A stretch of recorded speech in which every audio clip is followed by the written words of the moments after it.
Hello friends, मैं हूं केसी। आप देख रहे हैं ट्रेडर केसी। निफ्टी और Nifty bank, Sensex, mid cap, सब चीजों की बात करेंगे आज। मार्केट में फ्राइडे के दिन बहुत अच्छा भूचाल आया था। बहुत अच्छा भूचाल आया। बहुत सारे लोगों ने पैसा कमाया, मैंने भी कमाया। एंड एट द एंड जब लास्ट में बाउंस आया तो बहुत सारे लोगों ने जीरो टू हीरो भी किया होगा। मैंने तो नहीं किया था। तो जीरो हीरो में भी उनका बहुत पैसा बना होगा। ठीक है, चलिए यहाँ पे बात करते हैं कि निफ्टी बैंक का स्ट्रक्चर कैसा दिख रहा है। डेली चार्ट है। डेली के पहले 1 वीक का चार्ट लगा लेते हैं। 1 वीक आपके डिस्प्ले पे 1 वीक का चार्ट है। अगर नीचे से लाइन खींचे, this is a trend line. नीचे से लाइन खींचे तो अभी भी हमारा जो टिक पॉइंट है वो आया नहीं है। ठीक है, तो यहाँ पे अभी टारगेट कहाँ तक का है? टारगेट है 48,800। 48,800 का टारगेट है। ओके, बड़ा पिक्चर में बता रहा हूं। ठीक है, 48,800 बड़े पिक्चर में 48,800 जिस हिसाब से वीकली कैंडल बन रही है उस हिसाब से 48,800 48,700 तक का इजी वे में टारगेट है। अच्छा, क्या करना चाहिए आगे? ये तो वीकली चार्ट है, मतलब नेक्स्ट वीक डाउन साइड हो सकता है। नेक्स्ट वीक डाउन साइड हो सकता है। ठीक है, it is a possible scenario. Second trend line यहाँ पे बन रही है जो कि सपोर्टिव लाइन है। हर बार यहाँ पर से टकरा के रिवर्स कर रही है। एक बार, दो बार, तीन बार और चार बार। ये आपको नजर आ रहा है। यहाँ पे दो बार है, यहाँ पे अगेन दो बार है। तीसरी बात है, the candle angle, red candle ने ग्रीन कैंडल को एंगल्फ किया एंड ये कैंडल के नीचे भी आके इसने क्लोजिंग की है। नहीं तो वीकली में लास्ट 3 वीक्स, 4 वीक, 5 वीक से इसके नीचे क्लोजिंग नहीं है। ठीक है, तो यहाँ पे analysis are very clear to it is going on down side. नीचे जाएगा ये कंफर्म है।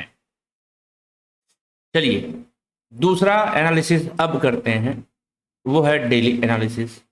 अब डेली एनालिसिस के बेसिस पे आपको दो तीन चीजें यहाँ पे नजर आ रही होंगी जो कि बहुत सारे लोगों ने ऑब्जर्व किया।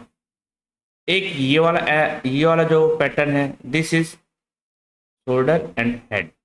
ये हमने बहुत पहले ऑब्जर्व किया था, बहुत सारे लोगों ने ऑब्जर्व किया। इसी कारण ग्रीन कैंडल, रेड कैंडल का फॉर्मेशन अलग अलग तरीके से बना। तो ये दर्शाता है कि मार्केट में किस टाइप का कंडीशन बन सकता है। ठीक है, तो उन कंडीशन को हम दरकिनार करते हैं, हम अपनी एनालिसिस करते हैं। यहाँ पर से एक लास्ट में बाउंस बैक आया है, वो आपको देखने को मिल रहा होगा। सॉरी, सो ये यहाँ पे दो तीन जो राउंड आ रहे हैं, यहाँ पे मार्केट को कुछ देर पॉज लेना चाहिए। पॉज मतलब 1 से 2 दिन पॉज लेना चाहिए। जैसे मैंने कहा था ना, यहाँ पे मार्केट था तो मैंने बोला था कि पॉज लेना चाहिए। ये नीचे आने के बाद ये पॉज लिया, उसके बाद फिर धड़ाम हुआ। अब ये धड़ाम हो गया, दो शोल्डर बन गए। अब इसको डाउन साइड आने का प्लान करना चाहिए। तो यहाँ पे 1-2 दिन बिता ले, देन यहाँ पे आए, इजी वे में टारगेट बनेगा। ये टारगेट एकदम नेक्ड है। इसकी लेंथ के बराबर का टारगेट बोलेंगे तो ये वाला लेवल आता है जो कि 47,000 होगा। इस बात का ध्यान रखना। मैं तो अभी 48,800 की बात वीकली बेसिस पे कर रहा हूँ। तो हमको ये वाला टारगेट अभी इस वीक में मिल सकता है, इस बात का ध्यान रखना। ठीक है, अच्छा, ये तो डेली चार्ट हो गया। अब बात करते हैं डेली के बेसिस पे। यहाँ 1-2 दिन समय बिता के फिर नीचे आना चाहिए। तो इस हफ्ते में ये मोटा माटी वहां तक आना चाहिए। ठीक है, अब आवरली टाइम फ्रेम पे मैं आ गया। आवरली टाइम फ्रेम पे एक और सिनारियो दिख रहा है। ठीक है, आवरली टाइम फ्रेम पे एक और सिनारियो दिख रहा है आपको। पहला तो ये वाला सिनारियो दिख रहा था बड़े टाइम फ्रेम पे, लेकिन आवरली टाइम फ्रेम पे एक और सिनारियो दिख रहा है जिसकी बात अभी मैं थोड़ा सा डीपली डिस्कस करते हैं। ठीक है, यहाँ पे देखेंगे कौन सा सिनारियो है, ये वाला। This is a good scenario. Okay, अब यहाँ पे क्या दिख रहा है? Head and shoulder pattern. Again head, shoulder, shoulder. This is neck line. Neck line को बहुत तेजी से ब्रिज किया। जिस तरीके से इसने ब्रिज किया इस जोन पे, उसी के कारण इसको रिवर्सल आना पड़ गया। ये रिवर्सल आ रहा है, ये रीटेस्ट जोन है, मार्केट यहां तक आ सकता है। कौन सा लेवल है? 51,500 या 51,300 से 400 के बीच, 51,300 से 500 के बीच आ सकता है।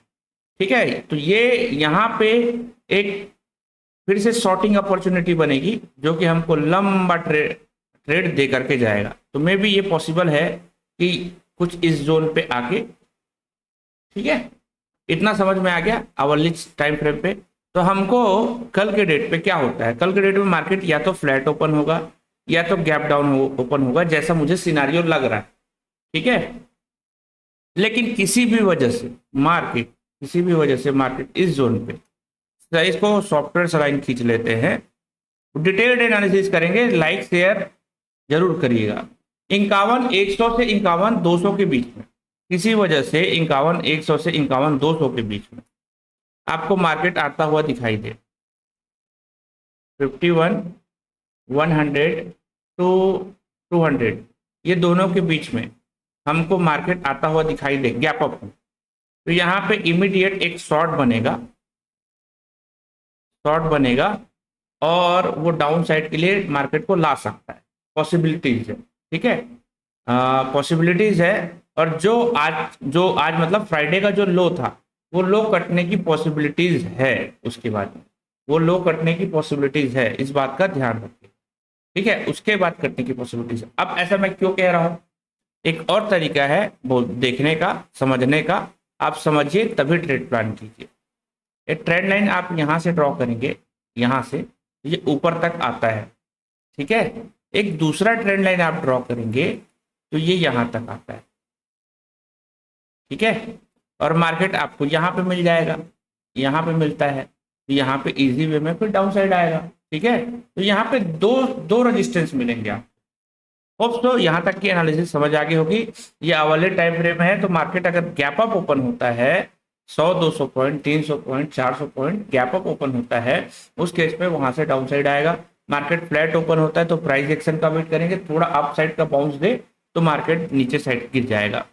सेल ऑन द राइज मतलब ऊपर जाए तो सेल करना है, ऊपर जाए तो सेल करना है। ठीक है, इस बात का ध्यान रखिएगा। नीचे गैप डाउन खुल जाए तो कुछ मत कीजिएगा, गैप डाउन खुले तो कुछ मत कीजिएगा, इग्नोर कीजिएगा मार्केट को। ठीक है, तो यहां तक की कंडीशंस आपको समझ आ गई होगी। बैंक निफ्टी का डाउन साइड का फ्लो है, कैसे कैसे करना है वो मैंने लेवल्स बता दिए, मैं आपको कोई प्रीमियम नहीं बताऊंगा। नाउ निफ्टी में तो पूरा तांडव मच रखा है। ठीक है, कई लोग बोल रहे हैं कि head and shoulder pattern complete हो गया, कई लोग बोल रहे हैं कि नहीं अभी तो और गिरावट आएगी।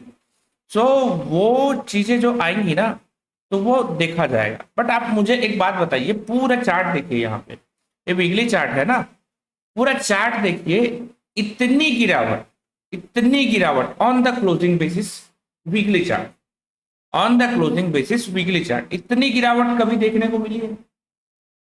बताइए, कमेंट करके बताइए, इतनी गिरावट कभी देखने को मिली है? तो this is the scenario where market on down side, ये सिनारियो है, बिकॉज ये सीधे सीधे मुंह से चढ़ता जा रहा था, थोड़ा नीचे पे करेक्शन लेता था 1%, 2%, 1.5% का, फिर सट के ऊपर चला जाता था।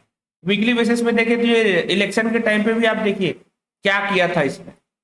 ठीक है, तो ये जिस हिसाब से औंधे मुंह चढ़ रहा था, औंधे मुंह गिरेगा भी, सीधे मुंह को टेढ़ा करके चढ़ रहा था, अब गिरेगा भी। ये ट्रेंड लाइन में अगर ड्रॉ करता हूं तो यहाँ पे आपको गिरावट दिख रही है। ठीक है, दूसरा ट्रेंड लाइन और ड्रॉ करते हैं जो कि ये वाला है, ये वाला है, आप ध्यान से देखिए, आपको यहां तक की गिरावट देखने को मिल सकती है। ठीक है, this is the point, this is the point 22,800, this is the point 22,800। ठीक है, इस बात का ध्यान रखिएगा। लेकिन ये 2 हफ्ते 3 हफ्ते में गिर सकता है, मैं एक ही हफ्ते की बात नहीं करूंगा।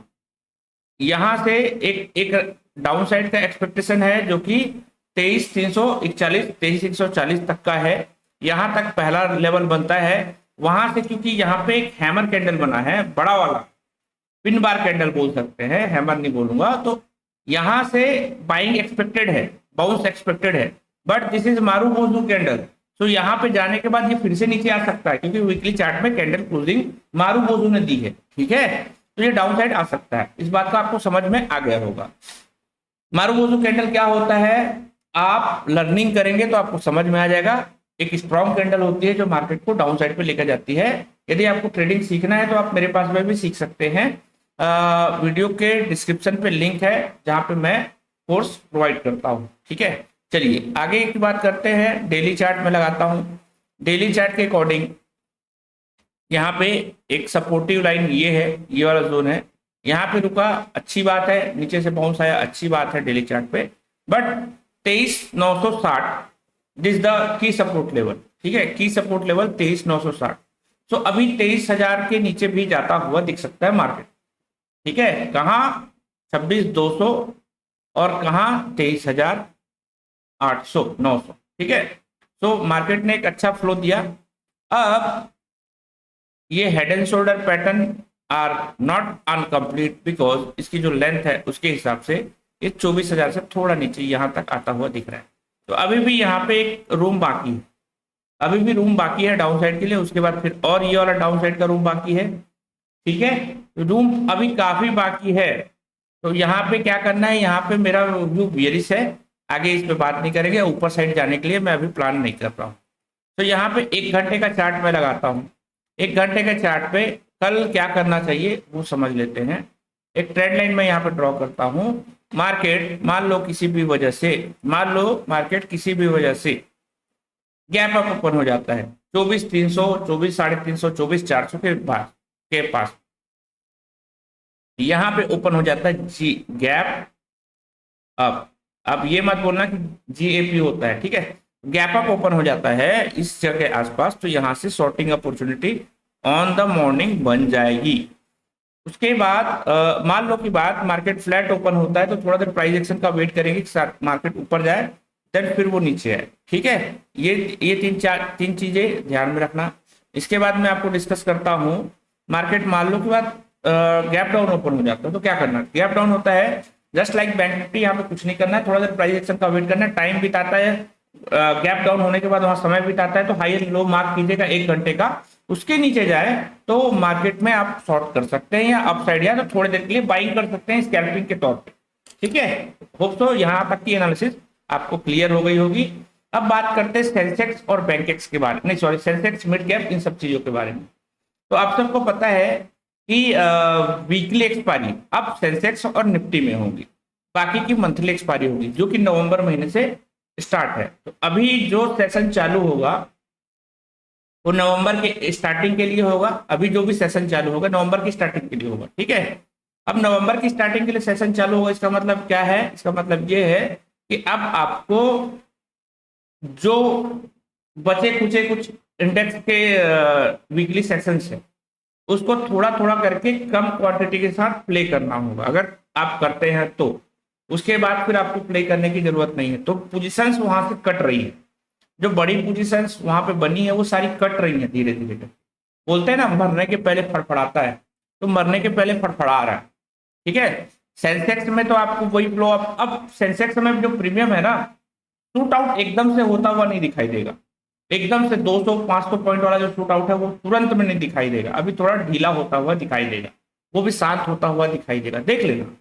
ठीक है, तो सेंसेक्स को देखिए, ट्रेड कीजिए, कम क्वांटिटी के साथ ट्रेड कीजिए, अवॉइड कीजिए। जैसे पहले बैंक निफ्टी और निफ्टी का बस सेशंस होता था और वीकली सेशंस में निफ्टी बहुत स्लो काम करता था। मैं निफ्टी में बहुत धीरे धीरे ट्रेड करता था, क्वांटिटी कम रहती थी तो। और बैंक निफ्टी पे हम अग्रेसिवली ट्रेड करते थे और प्रॉफिट भी गेन करते थे, लॉस भी बहुत तेजी से होता था। ठीक है, क्योंकि उसके मोमेंटम बहुत तेजी से होते थे। अभी बैंक निफ्टी से ज्यादा मोमेंटम तो सेंसेक्स का होता है, लेकिन कुछ दिन बाद वो बैलेंस होने लगेगा जब लिक्विडिटी क्रिएट होगी तो, और आपको प्रॉपर वे में, प्रॉपर मैनर में आपको वहां पे ट्रैफिक भी दिखेगा और ट्रेड भी मिलेंगे। तो थोड़ा सा कॉशियसली ट्रेड कीजिएगा। और निफ्टी जो है देखना कुछ दिन बाद बैंक निफ्टी जैसा बिहेवियर करना स्टार्ट कर देगा। अब रही बात मिड कैप की, मिड कैप में पता नहीं कि लिक्विडिटी आएगी कि नहीं आएगी, इसका अभी कुछ अनुमान नहीं है। तो उसके लिए अवॉइड कीजिएगा ट्रेडिंग सेशंस को। हालांकि कल मिड कैप का एक्सपायरी है, मिड कैप का एक्सपायरी आप इसको एंजॉय कर सकते हैं, बट आने वाले सेशंस में और आप अवॉइड कीजिएगा उसको। अवॉइड इसलिए करना है क्योंकि अब धीरे धीरे वहां से लिक्विडिटी हटेगी मंथली एक्सपायरी में तो लिक्विडिटी ना के बराबर हो जाएगी, तो आपको वहां पे ट्रेड प्लान नहीं करना है। ठीक है, बाकी मैं सजेशन देने वाला कुछ नहीं होता, मैं अपना अपना व्यू बता रहा हूं। आप अप्लाई करेंगे तो आपको बेनिफिट एंड लॉसेस देखने को मिलेंगे। यदि यह वीडियो अच्छा लगा, इस वीडियो को लाइक कीजिए। आप हमारे चैनल पर नए हैं, इस चैनल को सब्सक्राइब कीजिए। मिलते हैं नेक्स्ट वीडियो में। जय हिंद, थैंक यू।